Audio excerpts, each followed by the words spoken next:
Dave, you have Austin Barnes starting tonight. Anything in particular with that matchup?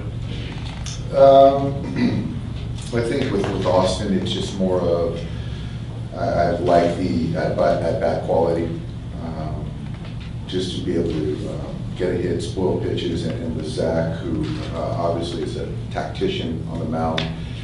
I think that Austin has a great way of being selective, grinding at bats, and also just the comfort level with he and you. I feel comfortable with both of our catchers and that battery. All right, second row. Dave, can you speak about the difficulty of winning a closeout game and how whether the experiences teams had it and that helps? I think that, you know, I think for us, it's just more of approaching it like we have each game, and U's going to set the tone for tonight, but our hitters are going to take a certain approach, and we're aligned with our process and compete. We're rested, coming off a day off. We feel good. We feel confident, and you know, outside of that, Bill, I don't think there's anything different for us. You know, it's every game I think is there's a sense of urgency and the desire to play well.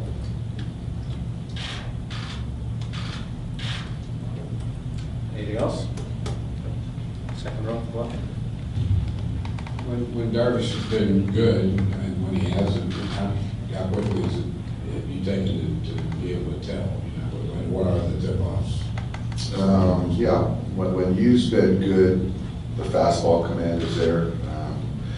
There's not as much arm side miss with the fastball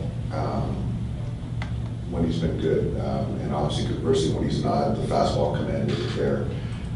So he's a guy that's got a nice mix of pitches. He can strike his breaking ball when he needs to. He can pitch to all quadrants. So yeah, we'll be watching for that, and just his tempo, just to make sure he keeps his tempo and rhythm. And Austin, he and Austin, I'm sure will be mindful of that. But that's a very good lineup there. So you're going to have to kind of navigate your way through and execute pitches. So he's prepared, and he's excited about tonight. All right, second row. Yeah, Alex talked a little about taking the next step this season. When did you notice that he had taken that step? Alex Wood? Yes. Well, I probably noticed it when one of his first starts after we removed him from the bullpen, and I know to start the season he was very disappointed that we had him to start the season in the pen, and he said we regret it, and he proved to be right.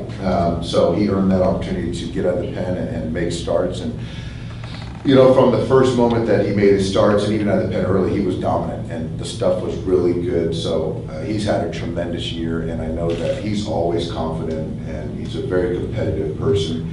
But to really look at the stat line and to see his success this year, I think certainly cemented the confidence that he already had in himself. Tim, third row. Dave, granted, it's just a couple games. What do you see with Cody Bellinger? Something they're doing to him, or is he getting a little wound up in these bats? I think with Cody, there's a combo of some mechanics. There's a combo of trying to do a little bit too much. And to what they're doing to him, they're not throwing strikes. And so, you know, Zach is a guy that's going to nibble and pitch around the edges, and you have to be disciplined. And so, obviously, Yasiel behind him is swinging the bat really well, and there's damage behind Cody tonight. But Zach is not afraid to he doesn't give in. He won't give in to you. And so, if Cody is disciplined on the edges, it'll be a good night. If he remains to be free swinging, it's going to be a tougher night for him. So he's aware of that. I've talked about it before. He's not trying to swing balls out of the strike zone. No hitter is. But yeah, it's a little bit slowing the game down a little bit for him. Back row to the left. Dave, we've seen teams that maybe don't have as deep a rotation as yours in these playoffs go very early to their bullpen. With the strength of your rotation, do you still feel yourself being more aggressive with your bullpen, or is it going the same as in the regular season? Well, it's not the same as the regular season. I'm certainly more aggressive going to the pen. Even though we have a strong rotation, I think that with 8 guys in the pen and the off days, I think that I'm very, matchups driven and aware of that. So, yeah, in this game, I'm not going to do anything for me in the postseason that's very uncharacteristic. I think that each game tells you how to respond, but it is nice when you have 8 fresh arms in the pen. Go back to the floor, right?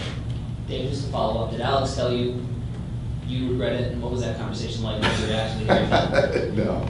No, it was just one of those things that he'll bet on himself, and so he respected our decision as an organization, and he just said that at some point in time he's going to be a starter, and our challenge to him was to go out there and pitch well, and he answered that challenge. So there was nothing that he needed to follow up on.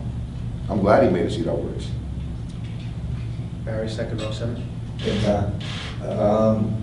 How much do you think the wild card game disrupted the Diamondbacks pitching? And how were you able to parlay that over the weekend in LA?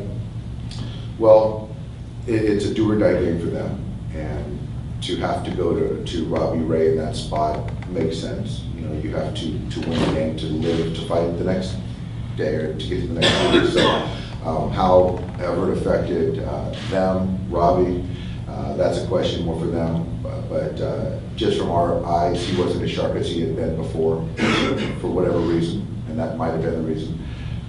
But for us, it didn't matter if he was fresh, if he wasn't, if they were fresh, or whatever emotion they were feeling. I think that we were set on playing good baseball. So I really don't think that we thought too much about how it impacted them. We were just waiting to see who was going to win that game. First row.